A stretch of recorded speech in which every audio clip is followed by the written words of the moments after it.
Hello there folks, I'm Dan Brown from a sort of interesting life.com. You're joining me on board good old Narrowboat Tilly, and today I thought we would have an introduction episode. Now you might be thinking, an introduction episode, isn't it a little bit late for that? And well, yes it really is, to be honest. So I thought, because there's been so many new subscribers recently, and I've been seeing a lot of the same sort of frequent questions popping up about me and Tilly, I thought that I would just give a very quick general introduction to myself and good old Tilly here. So I suppose, rather than look at me witter on and talk to you and force you to look at my face for goodness knows how long, I'm going to cut to a nice clip of a little bit of a boat trip and nice sunny canals and so on, have a chat, and then we will cut to a clip of looking down the boat itself and have a look at Tilly and what's on board and so on, and just do a nice, very simple, very brief introduction. Here we go, everything that you have never wanted to know about me. So, firstly, as I said, my name's Dan and I've been living on board Tilly for about 2.5 years to 3 years at this point, and it has been an absolutely fantastic time, not least because of days like this. I work in a supermarket part-time, and the reason that I live on a narrowboat isn't so much about living on a boat specifically, it's about the lifestyle that I've been able to build around the boating concept, as having Tilly as a sort of headquarters where my things are, that I can then go out and enjoy this sort of countryside. I only work part-time in a supermarket, and that was sort of the whole aim of moving onto a boat and trying to craft myself a nice low-cost way of living, which I've covered in various other videos. And the basic principle was I wanted, in my sort of mid and early 20s, to find a way that I could live and have my own little space and all the rest of it, but do that in a way that was so low cost. And because obviously it's only me on board, that certainly helps with the costs and being able to live in certain ways that might not suit everybody. And basically I've managed to get my cost of living down so much that I can have about 5 days a week just as time to wander around the hills and do all of the things and the hobbies that I've loved doing for a very long time.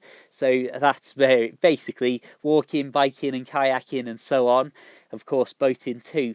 And whereas in the past I used to walk and bike out to places like what you're seeing now, obviously the boat not only has let me live this low-cost lifestyle, but it has acted literally as a base that moves around the canal to launch my walks and adventures from right out here at this sort of place as the starting point rather than the destination. And that's the heart of why I love boat life. Where am I moored up is another good question. In general, on the Llangollen and Montgomery canals, all over the place on those. And over the winter I tend to sort of stay maybe around the Chirkbank area, St Martin's, and then over the summer I cruise off down to Whitchurch, or sometimes in the busy months I've dipped into Chirk Marina to get out of the traffic. And really it's all about just generally being out there and enjoying this sort of greenery and lifestyle. As for Tilly herself, she is only 30 foot long, which makes her very small even by narrowboat standards. And as you can imagine, that means I'm living in a pretty close quarters environment, which again comes down to that simplifying and cost reduction and all that sort of element. Equally though, it does make her extremely manoeuvrable, and I can turn her around at all sorts of places on the canal that longer boats can't, so that's definitely always handy. She was made in 1987, so that puts her at the same age as me. Currently I am 27, which I'm not sure where that time's gone, and I'm not sure which one of us is looking better. I've got a horrible feeling that Tilly is the one who's doing better for her age at the moment. But as you can see, it's 15 foot indoor space and 15 foot outdoor space, and let's get inside. So for a change, I thought we'd have a look at Tilly on the interior at night time. This is obviously with all the lights on, as you can see. So we've got all of these fairy lights dotted about the place. Looking down from the stern door, we've got the bathroom, which we'll have a look at in a second, to our left-hand side. Immediately in front of us, we've of course got this little storage area. These are the clothing cupboards, and these are the general items and books and things like that cupboards. Above that, we have obviously got the fireplace that we'll take a closer look at in just a second. We have got, to our left-hand side, the general bedroom and living room made up of the sofa bed. We've also got these two boxes just here, which are filled with various bedding, all sorts of sheets and blankets and pillows and all of that sort of thing. Looking down further on the boat, you can see there's not much that you can see here that you can't really tell what it is of your own accord. Obviously, fireplace, as we mentioned, leads straight through to the kitchen area. So that's our 2-hob oven, a grill, and then the proper oven part. A little bit of storage for tools and things like that below there. On the left-hand side, we've got the kitchen cupboards, obviously cutlery and cleaning things and all of the usual bits and pieces in there. Up here, obviously, literally the kitchen sink. A little bit of storage area just on the end there. And importantly, we have also got what I like to call the office area, which is entirely comprised of a chair and a desk. As you can see, this is obviously where I sit and do an awful lot of my writing and editing videos and voiceovers and all sorts of things.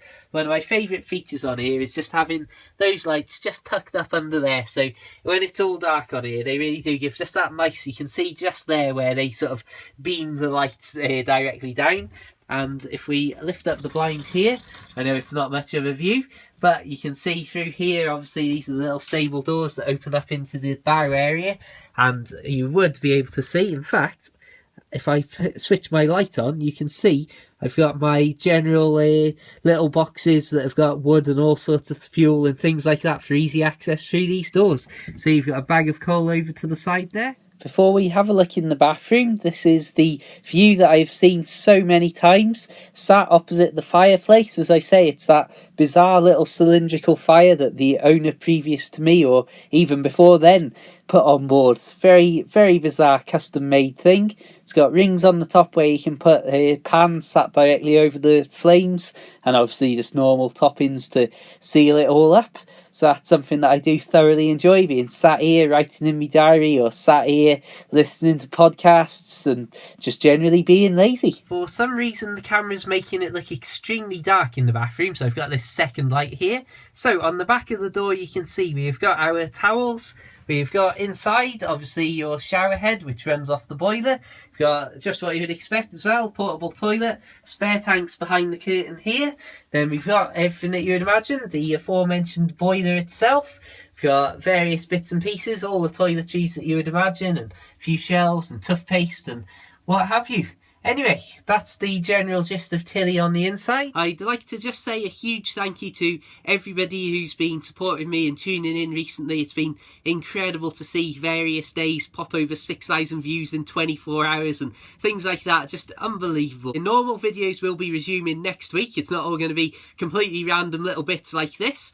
I'll say I've recently finished and imminently will be publishing my latest Narrowboat book, so stay tuned for that. You will be seeing that extremely soon somewhere on your computer screen, whether that's YouTube, Twitter or Facebook or whatever, so please have a look at that. I hope that you'll enjoy it.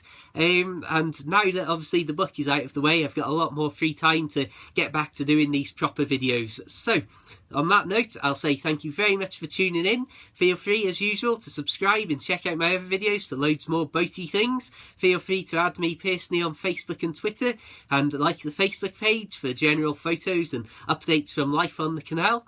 And of course, check out my books available for the Kindle. Just search The Narrowboat Lad on Amazon, or check out the links in the description to everything that I've just mentioned. And of course, until the next time, keep it boat worthy and farewell.